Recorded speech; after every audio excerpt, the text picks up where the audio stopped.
저의 하루는 어머님과 저 둘이서 다른 가족들보다 조금 이르게 일어나 분주하게 아침을 준비해서 남편 출근시키고 애들 등교시키는 일로 시작을 했었습니다. 결혼해서 늘 해왔던 패턴입니다. 아버님이 살아계실 때도 방금 전 말한 대로 그 패턴대로 생활해 왔습니다. 저희는 결혼하자마자 합가를 해서 애들이 초등학교를 들어갈 때까지 시댁에서 큰 문제 없이 이렇게 생활해 왔어요. 그런데 그 잘난 동서가 사업을 한다고 일을 벌리고 보증을 잘못 서는 바람에 하루아침에 알거지가 되어 갈 곳 없어서 시댁으로 들어오면서부터 사건 사고가 빵빵 터지게 되었습니다. 어른은 어른대로 애들은 애들대로 아주 정신도 없고 기분도 상하는 날이 많아지다 보니까 하루하루 아주 지겨웠어요. 동서나 서방님은 철없는 부부처럼 시댁에 휴양하러 온 사람들 마냥 아무것도 하지 않고 받아먹기만 하고, 동서딸은 까칠할 거로 말하자면 말도 못하게 까칠한 아이인데 떼쓰는 나쁜 버릇 때문에 저희 아이들이 그 스트레스 고스란히 다 받아야 했습니다. 시어머니는 집안 시끄러워지는 거 싫고 신경 쓰기 싫으니까 무조건 저희 아이들한테 다 양보하라 하고, 저희 애들도 언젠가부터는 동서딸한테 양보하고 늘 져주는 게 일상이 되다 보니 어린 애들한테도 한계가 왔는지 한 번은 동서딸한테 양보하기 싫다고 한 모양이에요. 아무리 어린 동생이어도 당연히 계속 양보만 하라고 하면 어른인 제가 생각해도 화가 날 것 같았어요. 결국 저희 애들이 더 이상 참지 못하고 터지게 된 겁니다. 그런데 시어머니가 애들 사이에서 차별을 하신 거예요. 말로는 동서애 다루기 힘들다고 했지만 누가 봐도 차별이었어요. 시어머니 저희 애들은 몇 년을 함께 동고동락해서 다루기 쉽고 해서 그런지 함부로 대하는 듯한 행동이 서슴없이 나왔고, 동서애는 어쩌다 보니까 다루기 힘들다면서 애를 대하는 것조차 동서 대하듯 쩔쩔 매웠어요.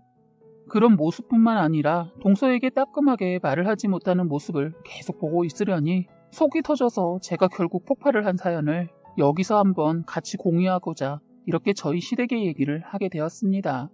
사는 게 왜 이렇게 힘들까요? 저는 살면서 이렇게 힘들게도 살 수 있구나 라는 걸 경험했습니다. 그리고 어른이 어른다워야 뭔가 기대고 의지를 하는데 이건 제가 다 나서서 해결해야 하니 참 지치더군요. 동서네와 1년에 몇 번 시댁에서 마주치던 그때는 며칠만 고생하면 되니까 괜찮았어요. 그런데 그땐 합가에서 사는 것처럼 이런 행동을 보이지 않았습니다. 만약 동서의 진짜 모습을 봤다면 합가하는데 허락하지 않았을 겁니다. 정말 기가 막히고 어이없는 게 동서가 그때 보이지 않았던 행동을 같이 합가하면서는 처음부터 그냥 자기 편하려고 했는지 선한 가면을 벗어던지고 그냥 악랄한 자기 모습 그대로 생활을 하려고 하더군요. 지금까지 못 보아온 모습을 처음부터 깐 것은 아무래도 하루 이틀 살 거 아니니까 그랬는지 있는 모습 그대로 까버리고 나 잡아먹으시오 하더군요. 제가 그걸 그냥 시어머니처럼 가만히 보고 있을 사람이 아니거든요. 동서가 내 며느리도 아니고 해서 같이 합치고 나서 아니다 싶은 게 보여도 어머님이 알아서 하겠지 하고 참고 넘겼는데, 이게 시어머니한테 지 못된 것이 먹히자 겁도 없이 저한테까지 슬슬 본색을 드러내더군요. 원래 동서가 합가하기 전에는 저한테 여우처럼 입안에 사탕처럼 달콤한 말과 행동으로 대해서 솔직히 같이 살게 되어도 이렇게 힘들 줄 몰랐어요. 적어도 자기 식구는 챙길 줄 알았습니다. 그런데 전혀 가족은 관심도 없고 자기밖에 모르더라고요. 그동안 시동생이 어떻게 생활해 왔는지가 뻔히 보이더군요. 그런데 제가 나서서 뭐라 나서는 거 정말 하기도 싫지만 제 손이 가는 것에는 두고 보고만 있을 수가 없었어요. 시간이 갈수록 저도 스트레스, 아이들도 스트레스가 쌓여갔어요. 심지어 애들마저도 힘들었는지 동서딸 언제 집에 가냐고 묻더군요. 같이 계속 살 거라는 거 알면서도 말입니다. 얼마나 힘들었으면 그럴까 싶었어요. 동서딸이 한 번 울면 짧게는 1시간을 웁니다. 아주 미쳐버려요. 저는 살면서 그렇게 길게 우는 애 처음 봤어요. 같이 살기 전까지는 그렇게까지 길게 울지 않았는데 가면 갈수록 투정을 다 받아주고 다 양보해주니까 애가 변하더라고요. 울음으로 뭐든 해결을 하려고 하더군요. 거기다 동서는 애를 봐주지도 않았어요. 예전 같으면 애를 안고 달래거나 밖에서 바람을 쐬고 왔는데 큰일을 겪었다고 하지만 아예 애를 방치했어요. 그러니 저희 애들이 가끔 볼 때는 이뻐서 놀아주고 했는데 완전 육아 아닌 육아를 하게 되니까 저희 애들의 피로가 누적이 되고 힘이 붙였나 봐요. 동서가 아주 큰일을 저질러서 자기가 잘못을 했으면 일 처리도 깔끔해야 하는데 나 몰라 하더군요. 동서가 돈에 욕심이 많아서 좋은 의미로 일을 크게 벌려서 한다는 게 하필 일이 꼬이면서 성과가 좋지 않아 완전 두 집 다 폭삭 망하게 하고 새 집이 힘들게 됐지만 어차피 일은 일어났고 혼자가 아니니 툭툭 털고 일어나야 하는데 오로지 자기 자신만 챙기는 모습이 영 마음에 들지 않았어요. 한 번은 시어머니도 보다 못해 한 소리 하긴 했네요. 시어머니 지금도 기센 동서 앞에서 할 말도 제대로 다 하진 못하지만 그나마 예전에 비하면 동서한테 이제는 할 말은 조금씩 하는 것 같네요. 동서가 큰일을 저지른 이후로 시어머니 완전 기가 살아나셔서는 입에 거미줄 친 거 완전 걷어내지는 못하고 살짝 한마디씩 하는데 말이 거미줄에 걸려 다시 입 안으로 들어가는 경우가 있는데 그 모습 보고 있으려면 속이 터져요. 속 시원하게 내지른 것을 본 적이 없습니다. 저희한테는 쉽게 말하는 것도 동서한테는 조심조심 하는 것이 기분 더러웠어요. 몸에 밴 습관이 무섭더군요. 원래 시어머니께서 결혼 전부터 동서를 어려워했던 것이 결혼 후에도 쉽게 대하지 못하더라고요. 동서 결혼하기 전 동서네가 엄청난 부자라는 말 듣고 나서부터는 시어머니 당신 마음에 안 드는 무슨 일이 있어도 끽소리 못하고 동서 앞에서 쩔쩔매던 모습이 생각나네요. 기가 막혔던 게 상견례 자리에서 어찌나 못 봐주겠던지. 그래서 그 이후로 동서랑만 있으면 특유의 버릇이 있는데 시원하게 자기 말을 못해서 그런지 궁시렁대는 버릇이 있더라고요. 시어머니 그렇다고 기가 약하신 분 아니세요. 동서한테 못한 거 저희 가족한테는 만만하게 보고 쉬운지 저희한테는 할 말 안 할 말 가리지 않길래 제가 이혼을 결심하고 시어머니와 대판 싸워버렸어요. 시어머니 말이 더 기가 막히고 웃긴 게 저희는 가족이라 편해서 그렇고 동서는 아직 손님 같아서 그렇다는 겁니다. 그런데 결혼하고 애를 낳아도 여전히 손님 대하듯 했어요. 동서 친정이 부자인 게 그렇게 조심스러워 할 일인가 이해가 안 됐어요. 그런데 시어머니 왜 그렇게까지 쩔쩔매고 살았는지 나중에서야 비밀을 알게 되었네요. 얻어지는 게 있어서 자존심 다 버리고 그렇게 참고 살았다는 걸 알았습니다. 저희는 동서가 시댁에 들어오기 몇 년 전에 솔직히 분가할 수 있었는데 시아버지 돌아가시고 어머니 적적해 하실까봐 분가 접고 같이 아예 살기로 했는데 이건 아닌 것 같았어요. 어머님 때문에 도저히 동서도 있고 애들도 있는 곳에서 저를 무시하는 언행을 두고만 볼 수가 없겠더군요. 저는 계속되었던 분가를 하기 위해 다들 모르게 준비하고 있었어요. 제가 분가를 이제는 해야겠다고 맘먹었던 게 여러 가지가 있었습니다. 우선 동서가 워낙 잘 살아서 그런지 신혼 때 자기 얘기를 하길래 말 들어보니까 자라온 환경이 좀 다르긴 다르더군요. 그런데 시어머니 그걸 다 받아주고 서방님도 다 받아주면서 떠받들더라고요. 다른 환경에 맞추도록 하지 않고 되려 이분들께서 맞춰주고 있더라고요. 누구는 처음부터 밥하고 빨래하고 애 키웠나? 결혼해서 노력하고 또 노력하면서 끊임없이 노력하니까 이러고 사는데 시어머니는 처음부터 뭐가 그렇게 무섭고 어려운지 아니면 값비싼 선물 때문인지 동서 신혼 때 전혀 가르치지 않고 괜찮다 괜찮다 다 냅둬라고 하더니만 결국엔 살면서 본인이 개고생을 했었죠. 저야 어쩌다 1년에 한두 번 보니까 냅뒀어요. 괜히 제가 나서봐야 오지랖이란 말 듣고 간섭이 내보내 해서 제 할 일만 했습니다. 아버님 살아생전 하신 말도 생각나네요. 아버님이 작은 애 좀 살림 좀 가르치라고 어느 정도는 할 줄 알아야 한다고 잔소리 아닌 잔소리를 하셨는데 그때마다 시어머니 열을 내면서 돈 많은데 뭐가 걱정이냐고 친정에서 자식이라고는 딸랑 딸하나인데 그 많은 재산 다 작은 애 거인데 뭐하러 사서 고생을 하냐고 하셨어요. 누가 그 돈이 영원히 있을 줄 알았겠습니까? 돈이 참 우습더군요. 그 많던 재산이 하루아침에 사라져버리는 것을 봤네요. 정말 예전에 시어머니 돈이면 다 되는 줄 알고 좋아를 하셨던 분이세요. 그리고 동서한테 더 말을 못한 이유가 알고 보니 그동안 동서한테 받은 선물들이 값비싼 물건들이었다고 하더군요. 동서 집안일 머리로 몸으로 도저히 안 되니까 돈으로 다 해결했는데 과정 무시하고 결과를 보자면 시어머니 동서네 쓰레기 치워주는 청소부 역할을 하고 있으면서 가끔 동서가 값비싼 선물과 돈 주면 아무 소리도 못하고 동서 집 가서 또 허드렛 일을 했었던 모양이에요. 저희를 속이고 말입니다. 가끔 애들 봐달라고 부탁하면 바쁘다고 하셨는데 이제 그 이유를 그때야 알게 되었어요. 시어머니 넘치게 받은 게 있어서 그런지 말도 못하는 거 보니까 정말 선물 이런 거 누가 준다고 무작정 받으면 안 되는 거 알았네요. 같이 살면서 시어머니가 동서 맘에 안 든 거 뭐라 하니까 그때 동서가 그러더라고요. 선물 얘기를 꼭 짚고 넘어가더군요.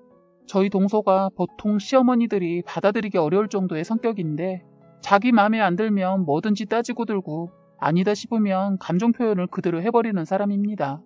시어머니는 동서 성격 똑 부러져서 좋다고 하셨는데 그게 이제 와서는 당신한테 독이 된다는 것을 뒤늦게 아신 거죠. 이렇다 보니까 시어머니 끽소리 못하고 동서의 행동 때문에 집안이 시끄러워지는 일이 많았습니다. 시어머니 이럴 줄 모르고 저보다 동서가 시원시원하고 해서 좋다고 했는데 참 말이 안 나오네요. 지금은 후회하세요. 저처럼 그냥 어느 정도는 참아 넘기고 기분에 따라 행동하지 않고 절제된 행동에 대해 저를 흉보시던 분이 이제는 입안에 침이 마르도록 칭찬을 하시다가도 동서랑 부딪히면 또 돌변해서는 사이코 같은 행동을 하지요. 같이 계속 살다가는 애들한테도 저한테도 안 좋은 영향을 미칠 것 같더라고요. 그래서 저는 처음에 동서보다 어머니 때문에 아무리 어려워도 다 같이 사는 거 반대했습니다. 워낙 어머니가 동서 눈치를 보니까 그 모습 보는 것도 싫고 해서 그랬는데 동서네 친정이 망하자 시어머니 자기 아들 살리려고 저한테 양해 구하고 더 앞장서서 합가를 원했어요. 그런데 동서 이게 아주 잔머리를 굴리더군요. 자기만 편하자고 자기 남편은 시댁에 둔다는 거예요. 누구 보고 그 시중 다 들라고. 제가 절대적으로 반대했습니다. 그래서 제가 의견을 냈습니다. 원래는 동서가 자기 친정집으로 자기하고 애만 데리고 가겠다는 거 제가 말렸어요. 그래서 시댁으로 들어올 거면 다 같이 오던가 아니면 안 들어올 거면 다 말아라 이랬더니 동서 자기도 생각이 있어서 그랬는지는 모르겠지만 판을 뒤집어 시댁으로 들어왔어요. 자기도 일 저질러 놓고 시댁도 친정도 들어가기 힘들었을 텐데 그래도 친정이 나을 거라 생각했는지 그런 상황에서도 그런 결정을 내린 것 같기도 하고 여러 가지 생각이 스치더군요. 사실 동서가 자기 친정에 들어가는 것이 곤욕이었을 거예요. 왜냐면 동서가 겁도 없이 보증에 친정돈 끌어다 투자까지 했답니다. 워낙 아가씨 때부터 사업수단이 좋아서 친정 부모님께서 동서를 믿고 다 맡겼다고 해요. 그런데 그 운이라는 것을 다 써버렸나 봐요. 동서가 결혼해서부터 사업을 벌려놓은 게 무너져가는 것이 보였는데 그걸 무시하고 더 끌어다 무리하게 투자를 하는 바람에 그동안 쌓아놓은 친정재산 하루아침에 폭탄 맞아 다 사라져버렸어요. 그래서 친정도 잘 살았었는데 동서 때문에 타격을 받아서 대저택에서 살다가 빚 다 정산하고 그나마 남은 돈이 있어서 자그마한 전셋집 하나 겨우 남겼다고 들었어요. 딸내미 덕분에 호화스런 생활도 누렸음에도 불구하고 사람이 돈이 있다가 없는 것은 견디기 힘든가 봐요.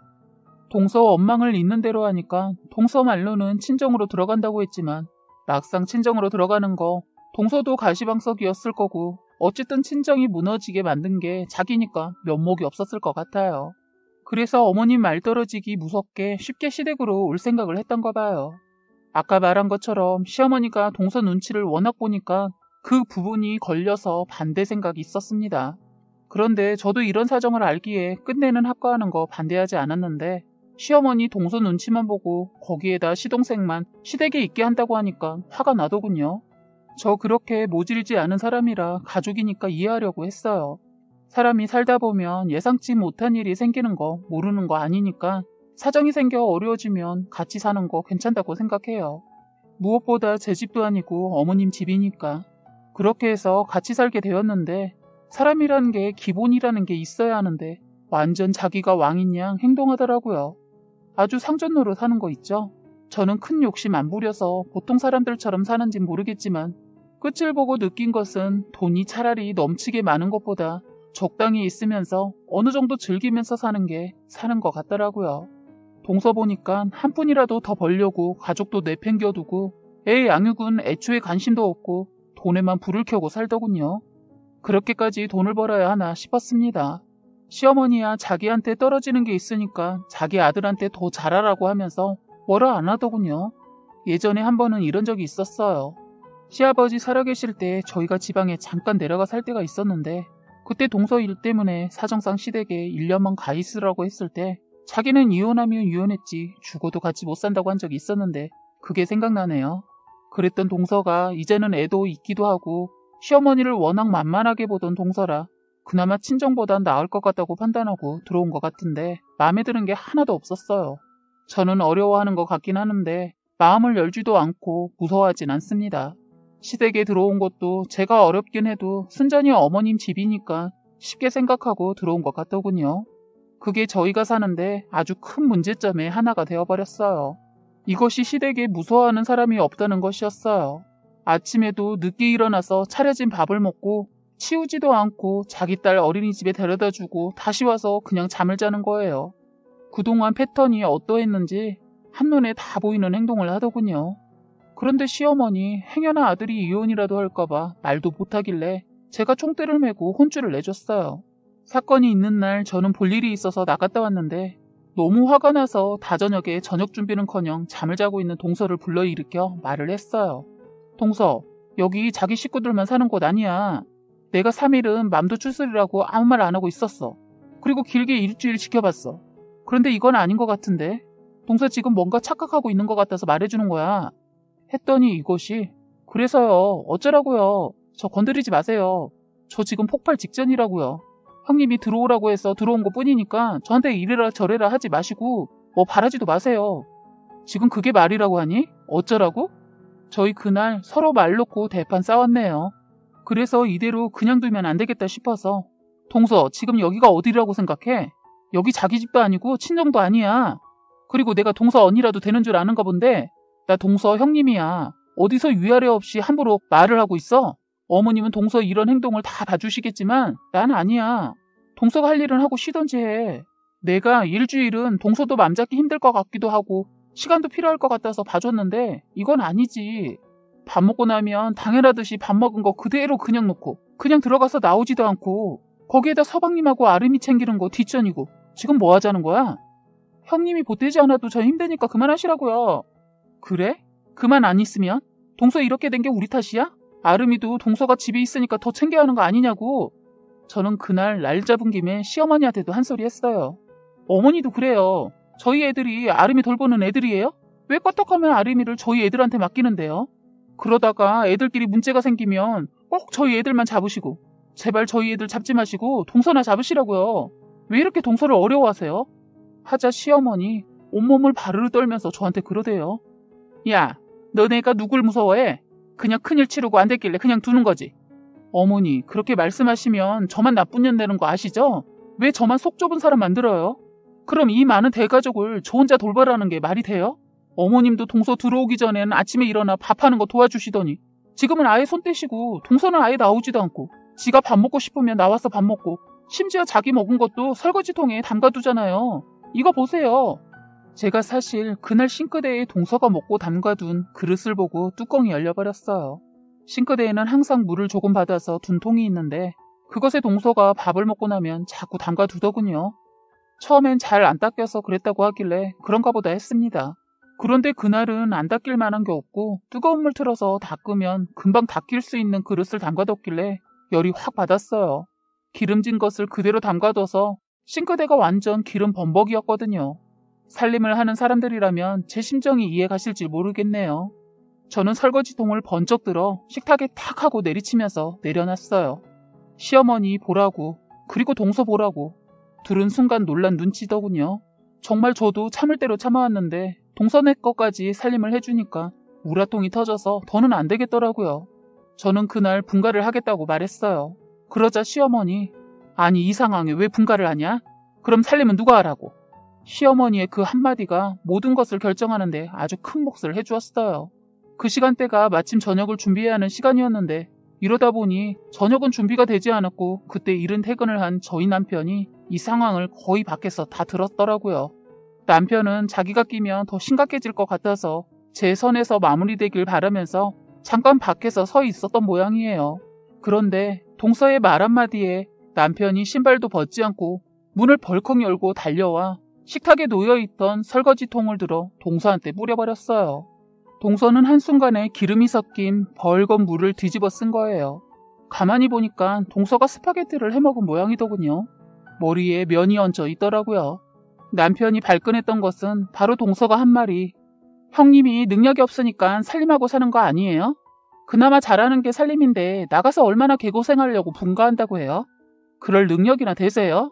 아주버님도 쥐꼬리만한 월급 받는다고 들었는데 아유 둘 다 세상을 너무 모르네. 아무것도 모르면 그냥 이 집구석에서 짱박혀 사세요. 저는 그때 인간이 아닌 괴물을 본 것 같았어요. 그동안 동서라는 여자를 잘못 봐왔구나 싶었습니다. 저는 그 말에 제가 통을 잡았는데 한순간이었어요. 손살같이 달려들어와 남편이 속 시원하게 동서에게 구정물을 부어버린 거죠.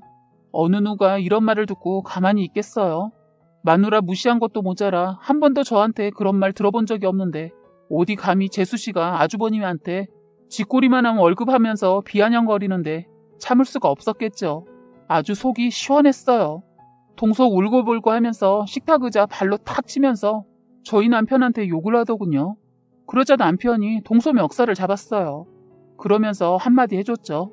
너 돈이면 다 되는 줄 아는데 너 인생 그따위로 살지 마. 네가 돈만 보고 산 대가가 지금 현재 네 모습이야. 똑똑히 기억해둬라. 하면서 멱살 잡은 손을 놨어요. 정말 남편이 한 대 칠 정도였는데 거기까진 하지 않았어요. 그때 서방님이 퇴근을 하셨고 그 장면을 보게 되었죠. 서방님도 발끈해서는 자기 형에게 달려들더군요. 꼴에 자기 아내 편을 들더군요. 끼리끼리 만난다고 시동생도 한번 날 잡아 얘기 좀 하려고 했는데 그때 남편이 제대로 잡더군요. 너 이 새끼야, 네가 이따위니까 저것이 정신 못 차리고 위아래 무시하고 날뛰는 거 아니야. 너 당장 네 처가로 가든가 밖에서 빌어먹던가 꺼져버려. 하니까 시동생이 겁도 없이 자기 형한테 달려들었어요. 이 집이 네 집이냐, 너도 능력 없으니까 엄마한테 얹혀 사는 거 아니냐면서 나가려면 네가 나가라고 반말로 마구 해대더군요.